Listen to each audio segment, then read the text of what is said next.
Sit down with any group of people who've worked together for 10 years, and chances are you'll hear some pretty good stories.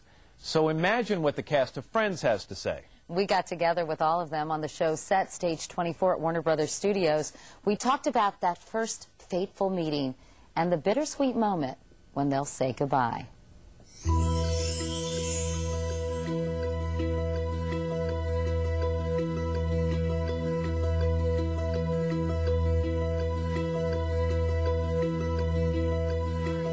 We all got together in a comfortable, familiar spot, the living room of Monica's apartment.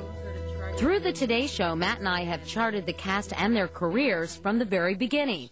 So that's where we started. It was back in 1994. The Today Show was doing a morning on the set of ER, and somebody suggested we mosey over to the next studio and talk to these young kids who were doing a new show called Friends. To refresh your memory and to remind us how bad my past hairstyles have been. We've got a little clip from that show, so let's take a look. You guys are having a good time, huh? Do you worry about staying power? I mean, I would think that getting there is one thing, and just worrying that you're going to be a flash-in-the-pan success.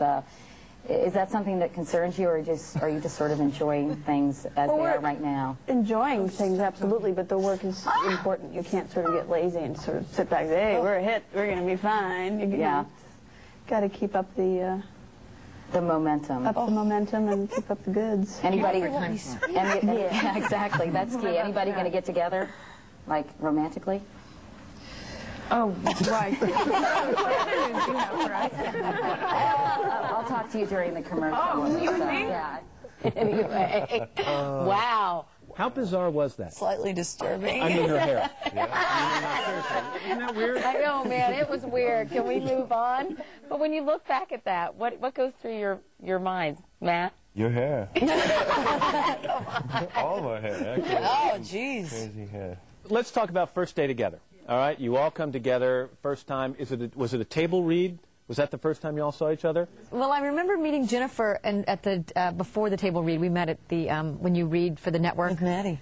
Yeah, the three of us, right? And I just remember thinking that Jennifer was so friendly and warm, and it was just nice to. There was no, just not competitive at all, just really sweet. And I had read with him, and I really wanted him to get the part because I thought he was so dang cute. When I first heard at the table reading and I heard everybody do their part, it was really fun. It was, oh my God, that's how it should sound. That's great. And for me, the biggest shock was Chandler, Matthew Perry doing Chandler. Because that's not how I read the script and I thought Chandler was the gay character of the show. And your point? David, what do you remember about that first day? I had a similar, I think, response. I thought I was gay, too. I was really nervous that day. Oh, I remember being were. really nervous. Were you all really nervous? Terrified. Don't drop the ball. That was the whole thing, because the script was so great.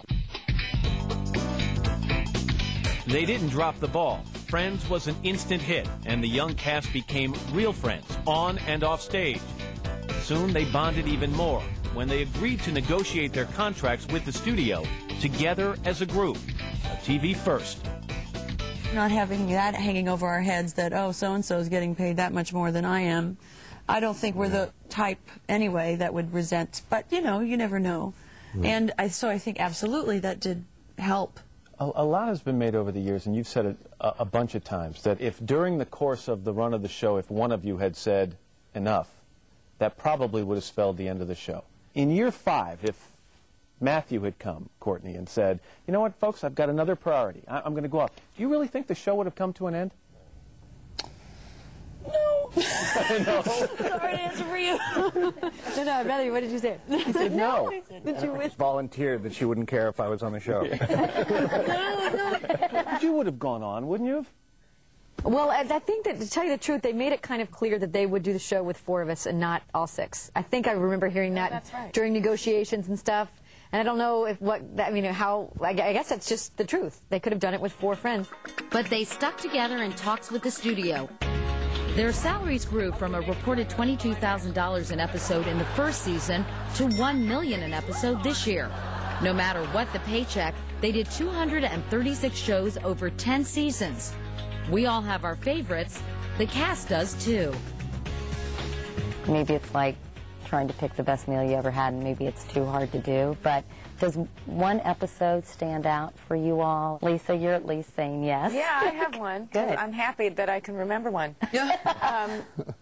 But I loved, and I didn't have much to do in that episode or with this part of it, but when the guys and the girls had this contest for who won this apartment. Oh, yeah. The lightning round begins. Stop it. Now, what was Monica's nickname when she was a field hockey goalie? Big fat goalie. Correct. I like whenever we're doing competitive things. I liked Thanksgiving episode when we play football. Phoebe, you know what you're doing, right? Yeah. Okay. All right, Joey's going to catch it, and you and I are going to block. What's block? Phoebe, I thought you said you knew what you were doing. I thought you meant in life. I really like the one Joey and Chandler one episode. Never get out of the Barker lounges. Do we dare? We dare.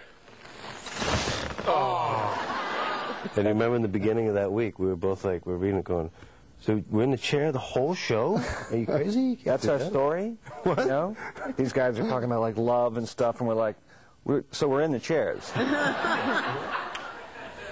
got a Cheeto on your face, man.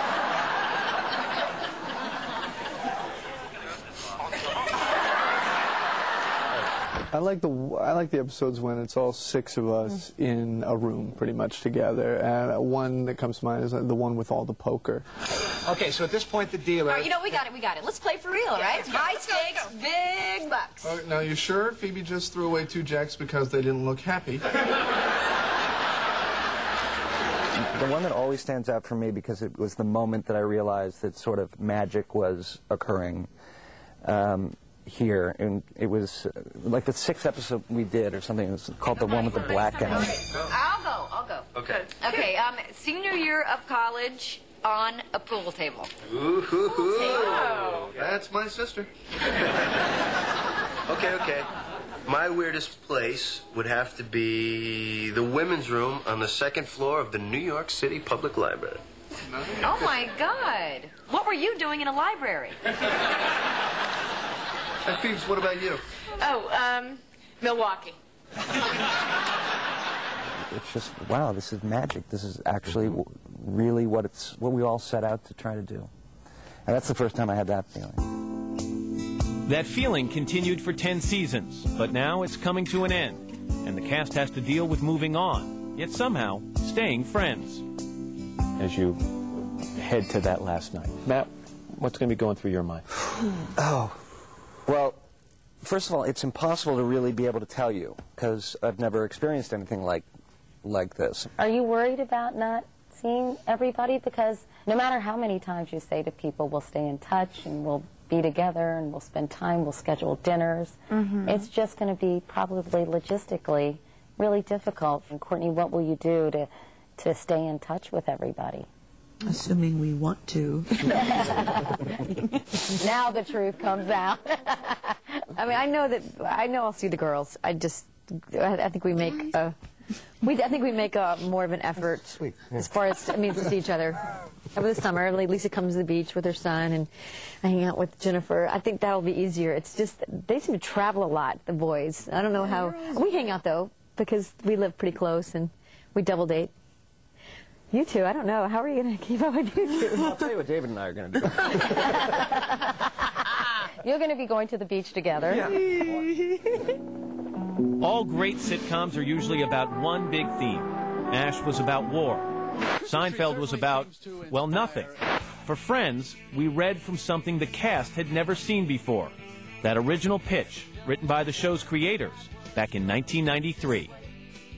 It's about sex, love, relationship, careers, a time in your life when everything's possible, which is really exciting and really scary.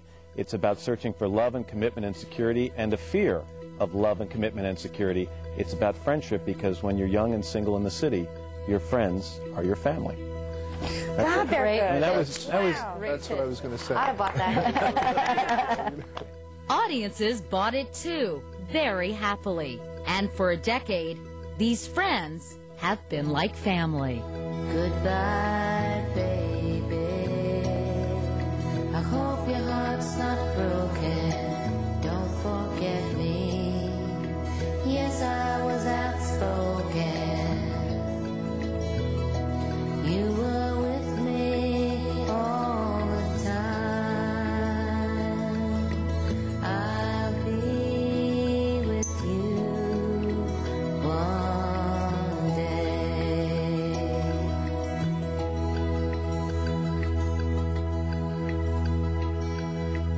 Those characters we first let into our lives back in 1994 are older and wiser now. Most of them are married and moving on. But every Thursday night for 10 years, they showed us that to laugh and to love, you just got to have friends. Thanks for joining us tonight. For all of our friends at NBC News, good night. Oh, well, it sounds...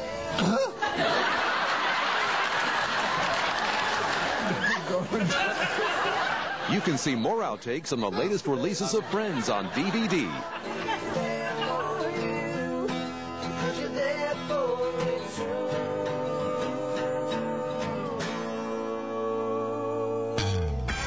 Later on The Tonight Show, Julie Scardina and her SeaWorld critters, plus Tom Selleck and the music of Los Lobos with Cafe Tacuba. Your local news is next. Next on 24-Hour News 8, the vote is in. Kentwood teachers say no to the district's last best offer, plus a no-confidence vote. And one person had to be rescued tonight from a Grand Rapids apartment fire. Plus the Storm Team 8-day forecast. 24-Hour News 8 is next.